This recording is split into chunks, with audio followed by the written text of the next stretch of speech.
शोहर की सफाकियत की इंतहा, 4 बच्चों की मां को दोबारा अपनी बीवी बनाने के लिए ख्वाजा सरा से हलाला करा दिया। ये सब कैसे हुआ, आइए जानते हैं इस वीडियो में। मैं बहुत खूबसूरत थी, बहुत ज़्यादा खूबसूरत थी, और कि मतलब कि जहाँ से गुजरती थी लोग कहते थे वाह माशाल्लाह कितनी खूबसूरत लड़की है।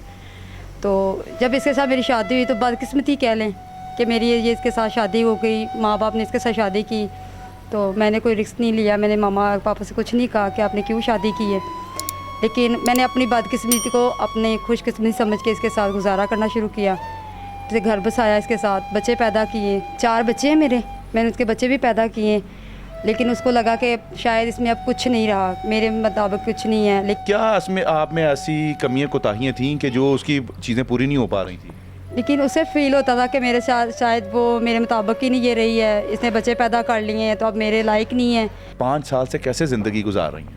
मैं 5 साल से लोगों के घर में काम कर रही हूँ, लोगों के तपड़ियाँ लगानियाँ, बर्तन धोने, कपड़े धोना, मतलब जो लोगों ने कहना ना, मैंने अपने बच्चों का पेट पाला ला के, तो जैसे भी गुजारा किया। मैंने किराए भी, बिल भी और बच्चों को खाना भी खिलाया। 5 साल के बाद अब उसको एहसास हुआ कि उसकी मर्दानगी उठी है कि अब मैंने तुम्हारे साथ शादी करनी है। घरों में काम करने वाली औरतों को जो वहाँ के मर्द होते हैं छोड़ते नहीं हैं, इसमें कोई हकीकत है? जी बिल्कुल है। खूबसूरत लड़की हो, जवान हो, तो किसका दिल नहीं बेईमान होता है, सबका दिल बेईमान होता है। जब मैं काम पे जाती हूँ, अक्सर भाई उन्हीं घर होते हैं तो गंदी गंदी निगाहों से देखते हैं और बाजियों को कहते हैं आप रूम में जाओ, आप किचन में जाओ, मेरे लिए ये बना के लेके आओ, ये करो। तो बाद में वो जब आगे पीछे होती हैं तो छेड़छाड़ी करना शुरू कर देते हैं।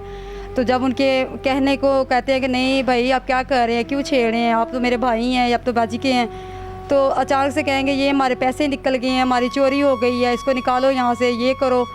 तो तब तक मैं नया काम ढूंढती हूँ, घर से निकाल देते हैं। तो जब नया काम ढूंढती हूँ तब तक मेरे ऊपर कर्जा चढ़ जाता है, मेरे बच्चे भूखे सो जाते हैं।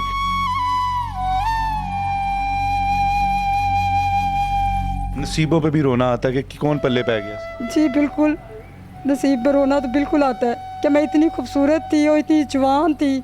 अब आपको उसकी क्यों याद आ गई है, ये इसकी क्या वजह है? अब उससे हमारी याद आई है कि उसकी मर्दानगी जागी है कि उसने कहा कि मेरी इज़्ज़त हो, मेरे बच्चे हैं, मैंने अब तुमसे दोबारा शादी करनी है। तो शादी करने के लिए तो हलाला होना बहुत ज़रूरी था। कैसे हुआ फिर हलाला? मैं आपको क्या बताऊँ कैसे हुआ।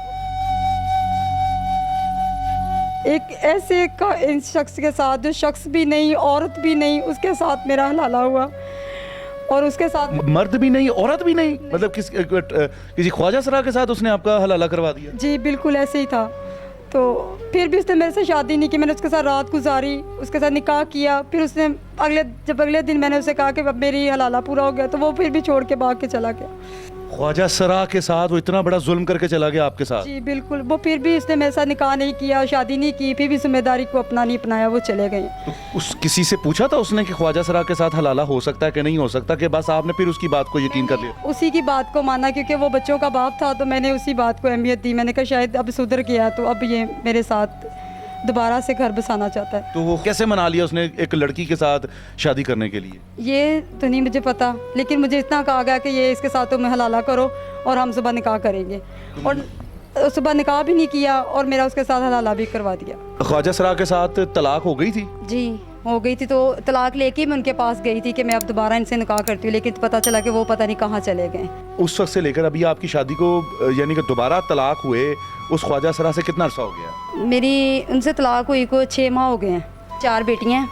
तो मैं चाहती हूँ कि मुझे कोई घर मिल जाए, रहने के लिए कोई छत मिल जाए, क्योंकि माल मकान अक्सर मुझसे किराया नहीं दिया जाता, क्योंकि बाहर के कोई काम पे नहीं मुझे रखता। जब से ये मेरे मियाँ ने मेरे साथ ऐसे किया है, तो वो आता है, वो घर में जो रोटी बनी होती है वो आके बैठ जाता है कि मुझे भी खाना खिलाओ।